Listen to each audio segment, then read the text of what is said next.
জনাব হাসানুল হক ইনু আওয়ামী লীগের নেতৃত্বাধীন 14 দলীয় জোটের শরিক দল হিসাবে আওয়ামী লীগ সরকারের একজন সহযোগী পার্টনার ছিলেন এবং আওয়ামী লীগ সরকারের সকল কর্মকাণ্ডে তার সরাসরি সম্পৃক্ততা ছিল। তিনি 20/7/2024 সালে এবং 4/8/2024 সালে এই 2 তারিখে তিনি তৎকালীন প্রধানমন্ত্রী শেখ হাসিনার সাথে কিছু বিষয় নিয়ে কথাবার্তা বলেছেন।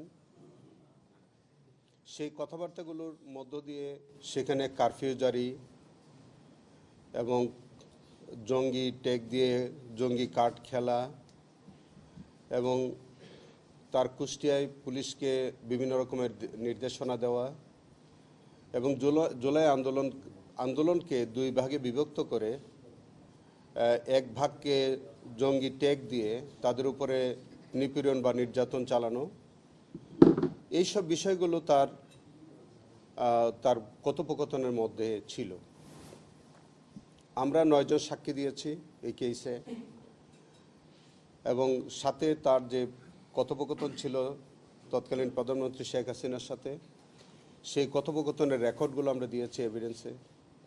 সেখান থেকে আমরা পরিষ্কারভাবেই এইটি প্রমাণ করার চেষ্টা করেছি বা আমরা তথ্য প্রমাণ দিয়েছি যে জনাব ইনু সাহেব একজন রাজনৈতিক নেতা হিসেবে তিনি দেশপ্রেমী মানুষের বিরুদ্ধে অবস্থান নিয়েছিলেন।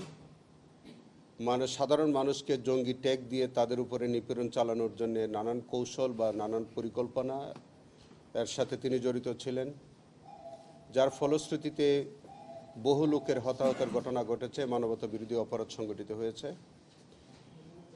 আইনের বিধানটা ছিল যে আসামি পক্ষের বিরুদ্ধে যে চার্জগুলো আনা হবে সেই চার্জগুলো তিনি বা তারা সেগুলি খণ্ডাবেন। জনাব ইনু সাহেবের বিরুদ্ধে সুস্পষ্ট এলিগেশন ছিল যে তারই একটি কথোপকথন, কিন্তু সেই কথোপকথনের মধ্য থেকেই তার সংশ্লিষ্টতা এগুলো ছিল। কিন্তু এই কথোপকথন তিনি সরাসরি অস্বীকার করেননি, বরঞ্চ তিনি এগুলো স্বীকার করেছেন।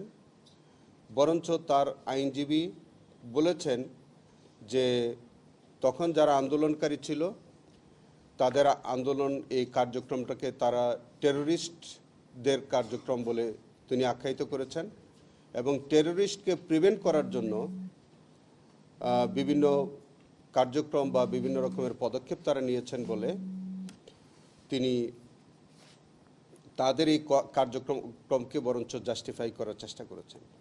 মূল কথা হচ্ছে জনাব হাসানুল হক সাহেব ইনুর যে কথোপকথন তিনি সেটা অস্বীকার করেন নাই।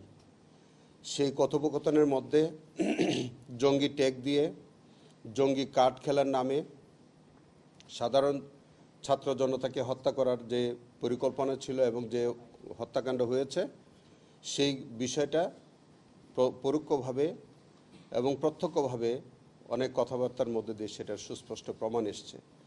এইগুলি তিনি অস্বীকার করেন নাই এবং একজন রাজনৈতিক নেতা হিসেবে superior common responsibility, individual responsibility এবং তার প্রত্যক্ষভাবে তিনি সরাসরি মাঠে না থাকলেও তার প্ল্যান, তার পরিকল্পনা এবং তৎকালীন প্রধানমন্ত্রীর সাথে তার যে কথোপকথন সমগ্র বিষয়গুলো তিনি এবং প্রধানমন্ত্রী এবং তার মন্ত্রিসভার অন্যান্য নেতৃবৃন্দের সাথে তার যে একটা কনস্পিরেসি ছিল, ক্রিমিনাল কনস্পিরেসি ছিল, সেটি আমরা আদালতে আজকে যুক্তিতর্কের মধ্যে দিয়ে আমরা তুলে ধরেছি এবং আমরা মাননীয় ট্রাইব্যুনালের কাছে তার বিরুদ্ধে জানিত যে চার্জগুলো আছে সেই চার্জগুলোর উপযুক্ত যে চার্জগুলোর প্রমাণ সাপেক্ষে উপযুক্ত শাস্তি আমরা দাবি করেছি।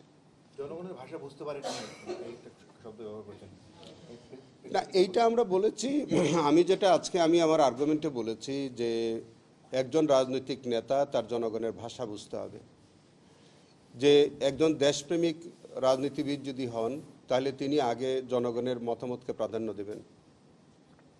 সারা দেশের মানুষ যখন তৎকালীন সরকারের তার ফ্যাসিজমের বিরুদ্ধে, তাদের একনায়কতন্ত্রের বিরুদ্ধে, তাদের বিভিন্ন রকমের অনিয়ম ও বৈষম্যের বিরুদ্ধে যখন সারা দেশের মানুষ ফেঁসে উঠেছিল, বিক্ষুব্ধ হয়ে উঠেছিল, তখন সরকার জনগণের এই ভাষাটা বুঝতে না পারে বরঞ্চ জনগণের বিরুদ্ধে, জনগণের বিপক্ষে তারা দাঁড়িয়ে জনগণকে সন্ত্রাসী আখ্যা দিয়ে তাদের উপরে নির্বিচারে গুলি বর্ষণ করে বহু হতাহতের ঘটনা ঘটিয়েছে। আমি আমার আর্গুমেন্টে সেই কথাটাই বলছি যে একজন রাজনীতিবিদকে অবশ্যই জনগণের ভাষা বুঝতে হবে। জনগণ যদি কোনো সরকারের বিরুদ্ধে অবস্থান নেয়, তখন জনগণের এই যৌক্তিক দাবিকে মানতে হয়। কিন্তু তারা সেই জনগণের দাবির বিপক্ষে অবস্থান নিয়ে বরঞ্চ উল্টা জনগণকে সন্ত্রাসী আখ্যা দিয়ে তাদের উপরে নির্বিচারে গুলি করে হত্যা করে মানবতা বিরোধী অপরাধ সংগঠন করে। যেসব ধারায় আমরা চার্জ গঠন করেছি সেই সব ধারায় যা যা শাস্তি আছে সেই শাস্তি আমরা চেয়েছি।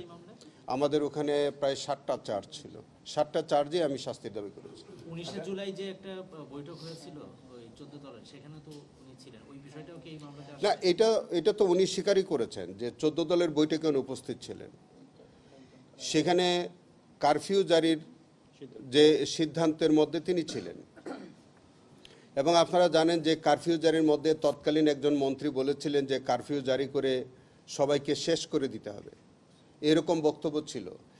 এবং জনাব ওবায়দুল কাদের শুট এট সাইড বলে তিনি বলছিলেন যে কারফিউ জারির পরে যারা বেরোবে তাদেরকে দেখামাত্র গুলি করতে হবে। এবং পরবর্তীতে সেই কারফিউর যৌক্তিকতা সঠিক হয়েছে বলে জনাব ইউনূস সাহেব প্রধানমন্ত্রীকে টেলিফোন করে তাকে দিচ্ছিলেন। প্রধানমন্ত্রীও বলছিলেন যে বিদেশি আন্তর্জাতিকভাবে তাদেরকে পরামর্শ দিয়েছে যে জঙ্গি ট্যাগ করে তাদের বিরুদ্ধে ব্যবস্থা নিতে হবে। এবং সেইভাবে জনাব ইউনূস সাহেব বলছেন যে তিনি এইবার জঙ্গি কার্ড খেলবেন, এবং তারই এই জঙ্গি কার্ড খেলার অর্থই হচ্ছে যে নির্বিচারে গুলি করে মানুষকে হত্যা করতে হবে, এবং তাই হয়েছিল শেষে। এই সমস্ত চার্জগুলো আমরা এনেছি, সাক্ষ্য প্রমাণ দিয়ে আমরা প্রমাণ করেছি। সেইটি আমরা আজকে ট্রাইব্যুনালে আমরা যুক্তিতর্কের মধ্যে দিয়ে তার যে বক্তব্য, তৎকালীন সরকারের যে কার্যক্রম, যেগুলো আমাদের সংগৃহীত রেকর্ডপত্রে যা আছে সেগুলো আমরা আদালতের কাছে উপস্থাপন করেছি। আমরা কোনো নিজের থেকে কোনো এভিডেন্স সৃজন করে দেইনি। যা যা এভিডেন্স, তাদের বক্তব্য, তাদের স্বীকারোক্তি, তাদের যে পত্রপত্রিকা তৎকালীন সময়ে যে সরকারের যে ভূমিকা, সবগুলো আমরা ওখান থেকে উপস্থাপন করেছি। তালিকাভুক্ত সাক্ষী বেশি ছিল, কিন্তু আমরা সবাইকে এক্সামিন করার প্রয়োজন মনে করিনি। আমরা মনে করি যে যেসব চার্জগুলো আনা হয়েছে সেই চার্জের জন্য যে সকল সাক্ষী, যতটুকুন সাক্ষী আমাদের প্রয়োজন, এই যে 9 জন সাক্ষী আমরা দিয়েছি, আনুষঙ্গিক কাগজপত্র দিয়েছি, সেগুলো আমরা দিয়েছি। এটা আপনি জানেন, এইটা প্রসিকিউশনের একটা চয়েস যে আমার মামলার প্রমাণ করার জন্য কয়জন সাক্ষী, কি এভিডেন্স আমরা উপস্থাপন করি, অ্যাবসলিউটলি এটা তার একটা প্রিভিলেজ, প্রসিকিউশনের প্রিভিলেজ। আমরা যে সাক্ষ্যগুলো দিয়েছি, সাক্ষীর তালিকায় যতজনই থাকুক না কেন, আমরা 9 জনকে দিয়েছি, এবং প্রয়োজনীয় কাগজপত্র যেগুলো তৎকালীন সময়ে তাদের কথোপকথন, পত্রপত্রিকা, আপনাদের বিভিন্ন টেলিভিশন ফুটেজ, এগুলো আমরা দিয়েছি। এবং আমরা যা যা দিয়েছি, জনাব ইউনূস সাহেবের বিরুদ্ধে যা যা অভিযোগ ছিল তিনি কোনোটাই অস্বীকার করেননি।